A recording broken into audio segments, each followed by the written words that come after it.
Well, I suppose I hadn't really included the the privilege theme in my reflections so far. But I think it's fair to say that the the sort of critical studies argument is that we should be doing our best to dismantle privileges.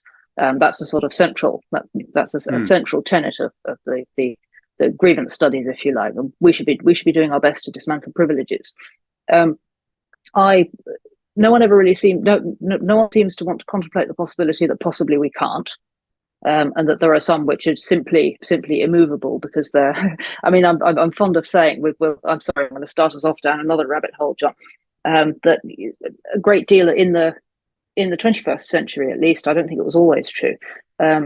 People talk a lot about patriarchy. Feminists talk about patriarchy, and I've come to think over time that in a world where actual patriarchy has been largely dismantled, what we actually end up talking about when we talk about patriarchy is immutable sex differences that we don't like. And the bottom line is that there are some asymmetries which are just not going to go away between the sexes. To what extent that's true across other axes of privilege, I don't know. I think we could be here a very long time and get into some very radioactive territory if we were to explore that. So let's not go there.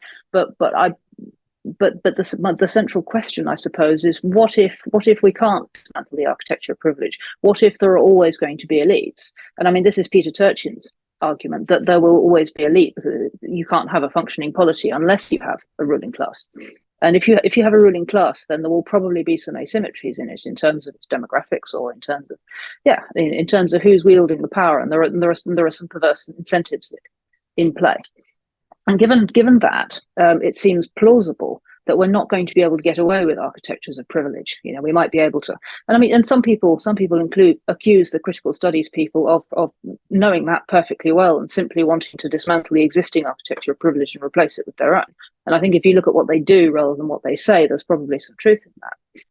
It's not about making everybody the same. It's just about redirecting the engines of patronage from one set of one demographic to another. That's in that case, it's sort of in a sense, it's simply the latest delivery mechanism for politics as usual. And I think I find that argument quite convincing personally. But I mean,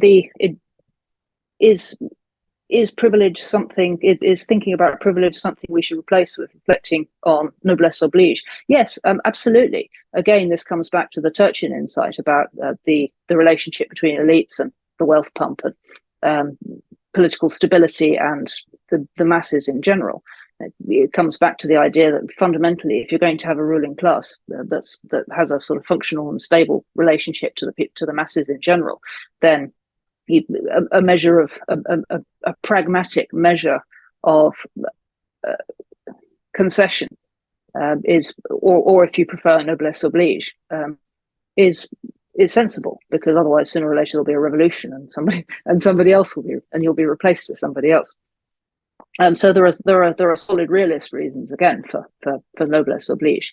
I suppose what I'm saying is that more than anything else, just saying there's always a useful and constructive approach which helps, if you like, build opportunity and human flourishing versus a response which ultimately proves to be atomizing and destructive. That was really the only point that I was seeking to establish there. Absolutely.